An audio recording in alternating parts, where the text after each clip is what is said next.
showing up to the airport, walking out into a private jet with all these other builders and architects. That's a once in a lifetime experience, and getting to go up to the cockpit and, they're explaining like, okay, this is how flight patterns work. And that was very cool.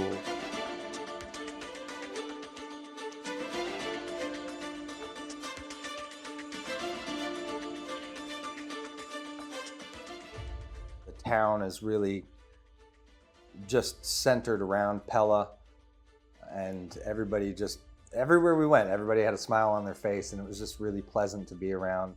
Kimberly, our tour guide, if you will, did a great job. She kept it interesting. She, asked us questions. There was just a right amount of like giving us information, letting us ask questions, and then like doing a little bit of also just walking around and checking things out. I would say that Pella's probably head and shoulders above other window companies in their innovation.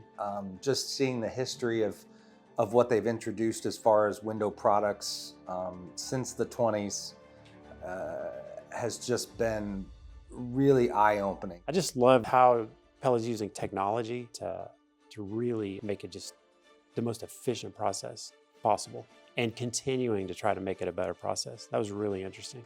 When it comes to recommending Pella over a competitor's product, it's going to be a pretty easy sale due to their innovation, their technologies, and them continuing to work on their internal components, their roll screen systems, their latching mechanisms. So there's a lot of neat product development that comes out of Pella, and I found that to be very impressive.